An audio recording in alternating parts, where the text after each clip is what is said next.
जय जय श्री राधे।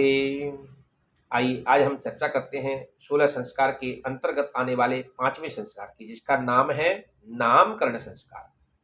और नामकरण संस्कार व्यक्ति का होना ही चाहिए। क्यों होना चाहिए? क्योंकि एक पशु, एक पक्षी, एक जानवर, जैसे किसी ने कुत्ता पाल लिया और उसको नाम से बुला तुरंत कुत्ता सुनता है। ऐसे किसी अपनी गाय को कोई बुलाता है, जिस जो पली हुई गाय है, और नाम से बुलाते हैं तो गाय तुरंत कान खड़े करके क्या आ जाती है और आकर के अपने स्वामी के पास आ जाती है। तो इस प्रकार से जो हम एक गाय को बुला रहे हैं, किसी हम पक्षी को पाला है हमने और पक्षी से हम बात करते हैं, वो वह हमारी बात को सुनता है। तो जब हम किसी जीवित को अगर बगैर नाम के बुलाएं तो वो कैसे आएगा? जैसे उदाहरण रूप में जो पालतू जानवर है, जो पालतू पशु है, उसको हम बुलाते तो आ जाता है। ऐसे ही आवारा कोई पशु पक्षी है, जानवर है, उसको हम बुलाएंगे ना तो वो नहीं आएगा। नाम से पुकारेंगे हमारे पास आए, नहीं आएगा, क्योंकि वो ये नहीं जानता कि किसको बुलाया जा रहा है। इसी प्रकार से एक व्यक्ति को अगर हम जिसका नाम नहीं रखेंगे, हम उसको बुलाएंगे तो कैसे बुलाएंगे? और बुलाएंगे भी तो आएगा भी नहीं। अरे बुला रहा हो किसी को। कई बार ऐसा होता है कि व्यक्ति, अरे भैया सुनना, और उसने पीछे मुड़ के देखा, पता नहीं किसको बुला रहा है, वहां तो बहुत लोग जा रहे हैं। तो बगैर नाम के व्यक्ति को कैसे बुलाया जाएगा? इसलिए व्यवहार जगत हेतु यह नामकरण अति आवश्यक है। आचार्य बृहस्पति कहते हैं कि नामकरण जिस प्रकार से व्यक्ति का नाम होता है, उसी प्रकार से उसका कर्म भी बन जाता है। इसलिए नाम भी अच्छा होना चाहिए।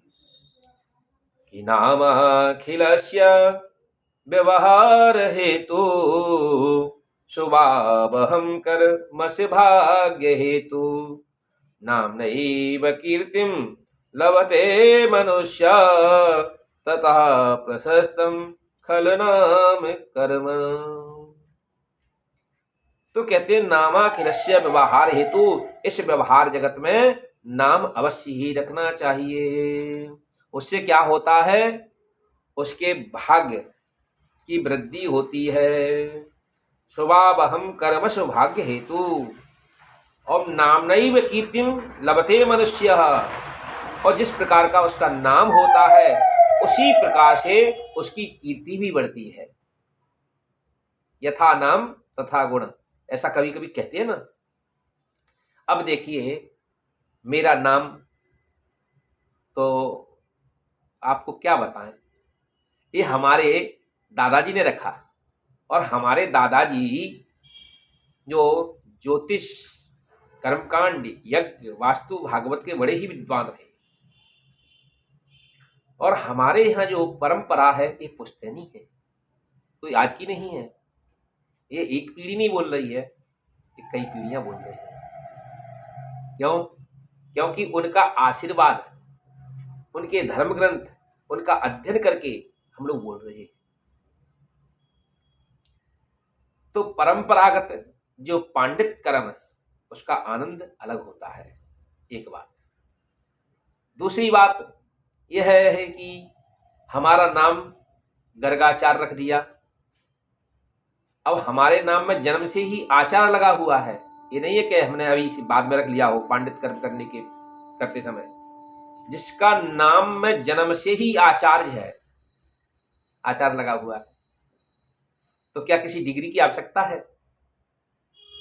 फिर भी व्यवहार जगत हेतु ये सब अध्ययन करना और डिग्रियां प्राप्त करना, ये चीज अलग हो गई।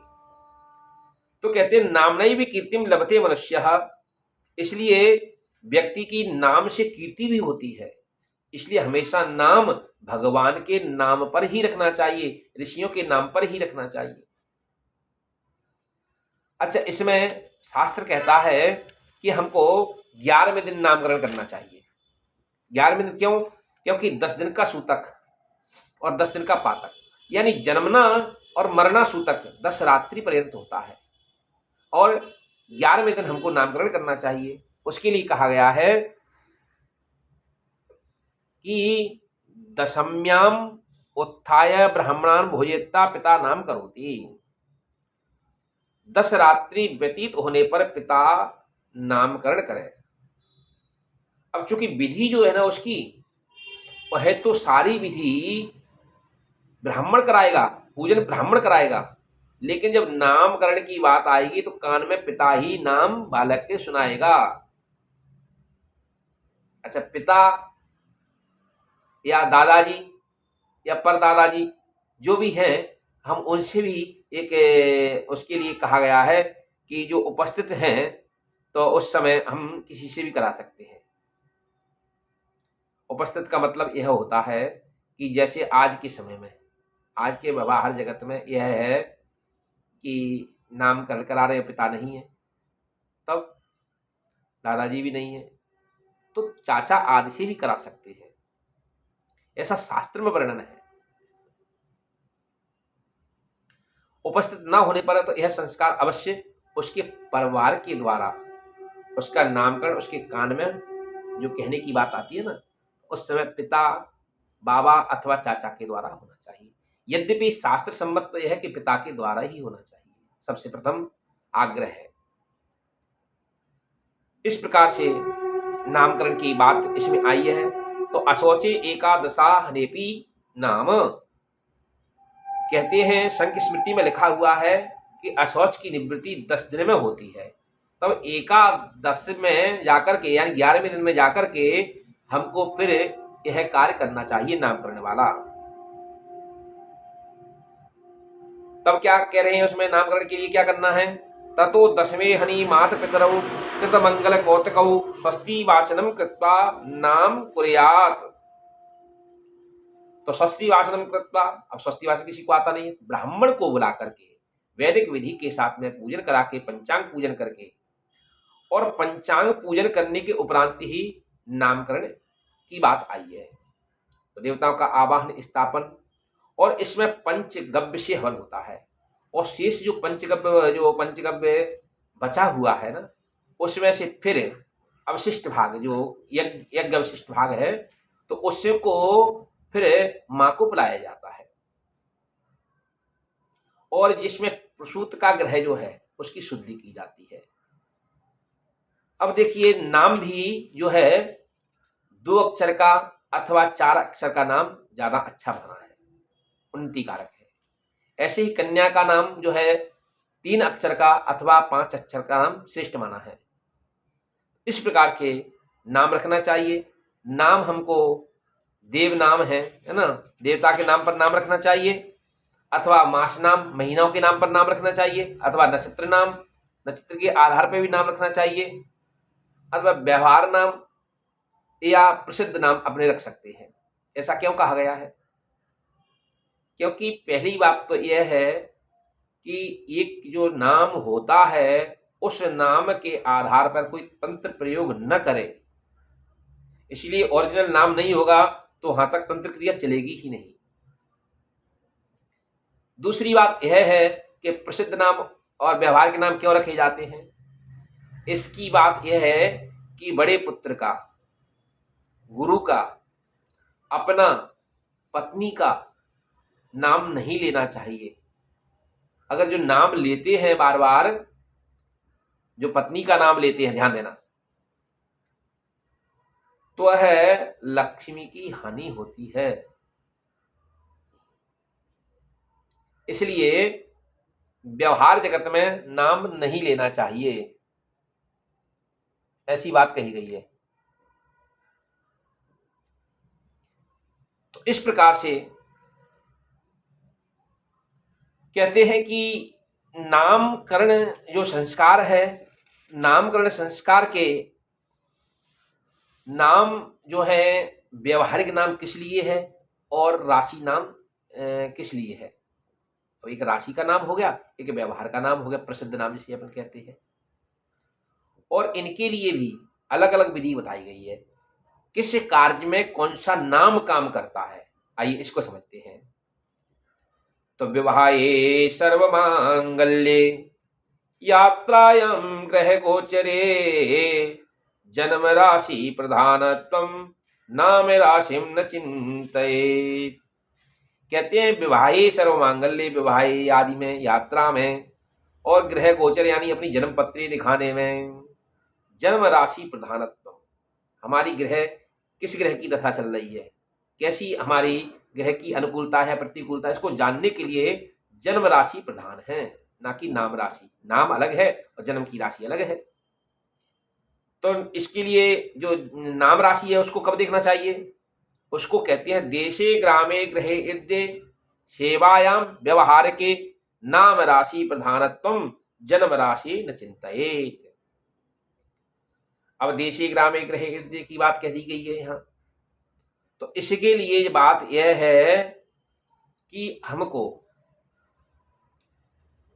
अपने जो नाम हमारा रखा हुआ है उससे हम पढ़ाई लिखाई में फार्म भरने के लिए, चुनाव आदि में फार्म भरने के लिए, है ना, आदि में फॉर्म भरने के लिए ना बात कही गई है, और इसमें नौकरी आदि में हमको कब फार्म भरना चाहिए, या हम किसी बिजनेस कार्य कर रहे हैं, है ना,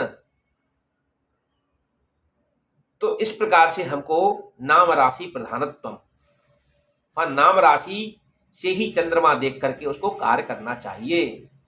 वहां पर जन्म राशि में चिंतयेत, वहां जन्म राशि की बात नहीं कही गई है। लेकिन मैं तो इतना जरूर कहूंगा कि जन्म राशि और नाम राशि से दोनों से चंद्रमा देख करके फिर कार्य करना चाहिए। मैं प्राय ऐसा लोगों को बताता हूं, भैया जन्म राशि से भी बढ़िया है आपका और नाम राशि से भी अच्छा है, आपको निश्चित रूप से सफलता मिलेगी। अब बात यह है कि नाम की बात तो कह दी गई है, नाम हमको हमेशा भगवान के नाम पर रखना चाहिए, वह नाम सार्थक होता है। अब हमने नाम रख लिया चिंकू पिंकू रिंकू टिंकू, ये कोई मतलब है, इसका कोई अर्थ नहीं है। तो इस प्रकार से हमको नाम भी भगवान के नाम पर रखना चाहिए। इस प्रकार से जब नामकरण की विधि पूरी हो जाती है तो अब एक बात और कही गई है शास्त्र में कि जब नामकरण बालक का हो जाए तो उसके बाद में फिर हमको एक संस्कार और होता है, उसका नाम है निष्क्रमण संस्कार अथवा सूर्य अवलोकन। यानी अभी तक सूत का ग्रह में हमारा बालक था, अब सूत का ग्रह से आज बाहर लेकर के उसका नामकरण किया। अब यहां पर बात यह है कि सूत का ग्रह में क्यों रखा जाता है, इस विचारणीय विषय है। क्योंकि इसमें वो जो है इसलिए रखा जाता है कि उसमें हम दीपक जलाते हैं, दीपक की रोशनी कम होती है ना, अंधेरे में रहता है, इससे बालक की जो नेत्र जो होती है ना वो अच्छी होती है। क्योंकि उस समय वह रोशनी जो है ना कभी कभी वह सहन नहीं कर पाता है, इसलिए वह कभी व्यक्ति जन्मांध भी हो जाता है, जन्म से अंधा हो जाता है। इतनी लाइटें लगी हुई होती हैं हॉस्पिटलों में और हमारे घरों में, हम बालक को उजेले में रखते हैं, अथवा ऐसा समझिए कि जल्दी उसको चश्मा लग जाता है। तकरीबन 40 के बाद में तो चश्मा प्राय लग ही जाता है आज के समय में, लेकिन आजकल हम जन्म जब बच्चे पढ़ने जा रहे हैं, पढ़ाई में बस प्रारंभ हुआ कि चश्मा लगना प्रारंभ हो गया। ऐसा क्यों? क्योंकि हमारी जो नेत्र ज्योति है ना वो सूर्य के प्रकाश को नहीं सहन कर पाती है कभी कभार, इसलिए उसका असर पड़ता है। दूसरा असर जो है ना, कभी पुरानी पद्धति रही कि माताएं जो है बालकों को दर्पण भी नहीं देखने देती थी, क्योंकि दर्पण की रोशनी रिफ्लेक्शन उसका होता, उसकी वापसी पड़ी है ना, तो उससे भी नेत्र ज्योति पर प्रभाव पड़ता है। अच्छा एक बात और है, यहाँ आजकल बच्चों के कानों में मोबाइल लगा देते हैं, लीड लगा देते हैं, उनका पर्दा इतना हल्का होता है कि कभी कभार वह बहरे भी हो जाते हैं। ये बहुत ही विचारणीय विषय है। हमको बालक के जन्मजात जो शिशु हैं उनके लिए रोशनी बहुत कम होना चाहिए, और मोबाइल तो बिल्कुल दूर होना चाहिए। क्योंकि जो मोबाइल के स्पीकर जो कानों में लगे हुए हैं उसकी आवाज हम यहाँ 10 फुट दूर बैठ करके सुन रहे हैं, तो बताइए उसके कानों में क्या हालत हो रही होगी। इस प्रकार से हमको सूर्य अवलोकन के बारे में कहा गया है, निष्क्रमण संस्कार के बारे में, कि उसको यद्यपि चौथे महीने होना चाहिए। चौथे महीने तक क्या है, पर्दा पक जाता है, मतलब पक्का हो जाता है, इसलिए वहां सूर्य की ज्योति से कोई प्रॉब्लम नहीं होती है। लेकिन आजकल तो महाराज कितनी लाइटें लगा करके रखते हैं घर में, तो उसको फिर 10वें दिन भी हम कर सकते हैं, क्योंकि वहां सूर्य की रोशनी क्या करेगी, तो इतनी बड़ी बड़ी लाइटें लगी हुई हैं। और तो उसके लिए उस संस्कार को हम निष्क्रमण संस्कार जो है, हम सूर्य अवलोकन संस्कार जो है, हम 10वें दिन भी कर सकते हैं। और इसके बाद में फिर उसका एक संस्कार और होता है, वो होता है कि इसी के उपांग कर्म हैं आपके नामकरण के, है ना। तो भूमि उपवेशन कर्म जो है इसलिए किया जाता है कि बालक को हम भूमि पर लिटाते हैं जन्म के बाद।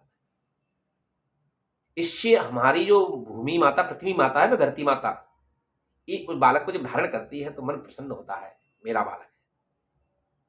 इसलिए हम धरती को माता कहते हैं और उसकी रक्षा करती है। ये इसका भूमि माता का पूजन करके हम बालक को फिर उसमें जाते हैं, माँ आप परम वंदनीय, नित्य वंदनीय है। लेकिन नित्य तो हम नहीं कर पाते हैं पूजन माता धरती का, पृथ्वी माता का, तो हम नैमित्तिक तो कर सकते हैं ना।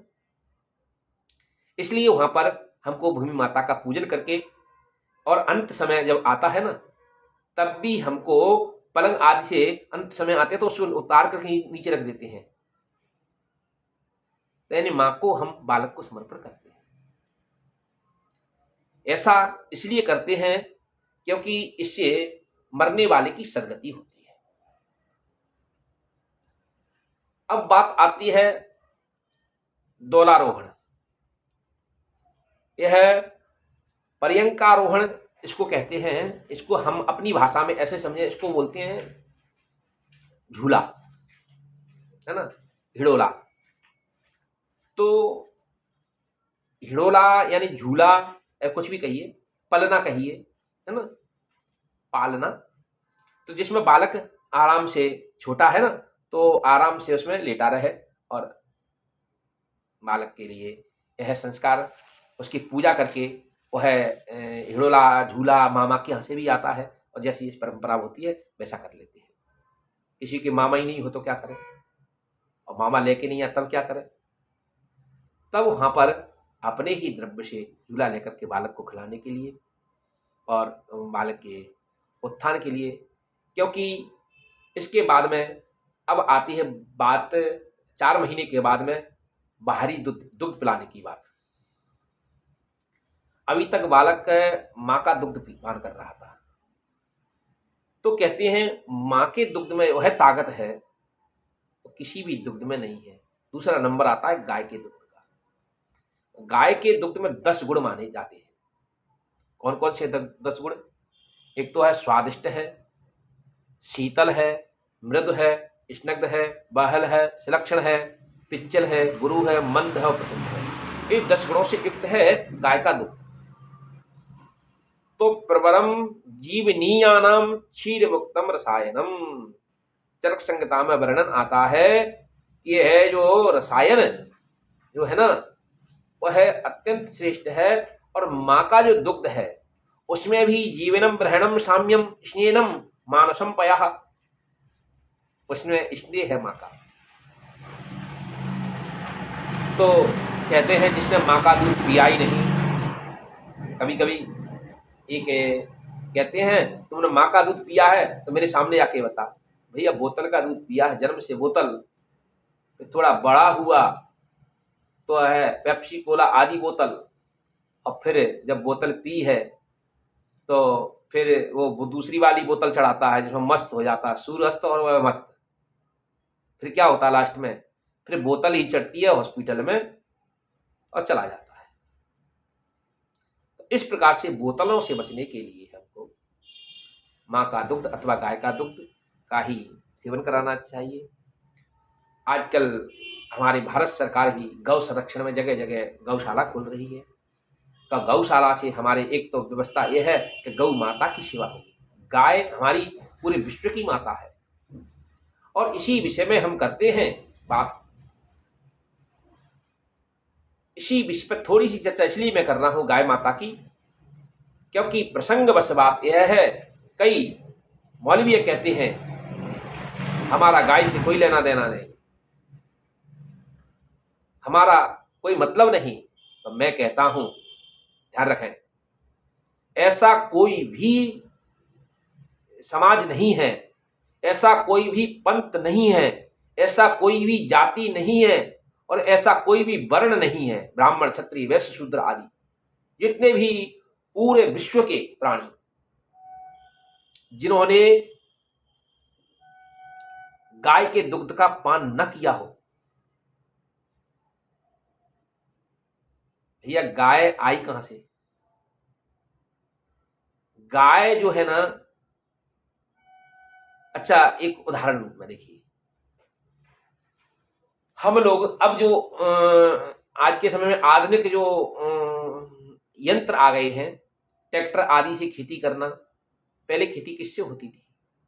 बैलों से होती थी ना। तो प्रत्येक प्राणी बैल रखता था, और बैल कहां से आते हैं? गाय से। तो गाय की सेवा प्रत्येक प्राणी ने की, और वह गाय हमारी माता है, और बैल हमारा जो धर्म रूप पिता है। धर्म पूर्वक जिसने हमारी रक्षा की, अन्न हमारे लिए जिसने उगाया, उतनी मेहनत करके पिता जिस प्रकार से मेहनत करता है, माता तो इसने लालन पालन करती है, लेकिन पिता जो है ना, भाग दौड़ करते हुए, उसी प्रकार से गाय तो बैल को जन्म दिया, लेकिन बैल के द्वारा खेती हुई, और खेती से अन्न हुआ, और अन्न को हमने ग्रहण किया और हम पुष्ट हुए। तो उस संबंध को हम कैसे भूल सकते हैं? सभी जो हमारे सनातन धर्म के विरोधी हैं वो सुन लें, गाय न होती तो बैल ना होता, और बैल ना होता तो खेती ना होती, और खेती ना होती तो आज हम भी ना होते। इस प्रकार से आज हमने इस संस्कारों की बात श्रवण की, और ऐसे ही ज्ञान की चर्चा से जुड़े रहने के लिए जिन्होंने इस वीडियो को सब्सक्राइब ना किया हो वो सब्सक्राइब करें, और ज़्यादा से ज़्यादा शेयर करें, ताकि सब तक यह बात पहुंचे और सबको जानकारी हो। जय जय श्री राधे, जय जय श्री राधे, जय जय श्री राधे।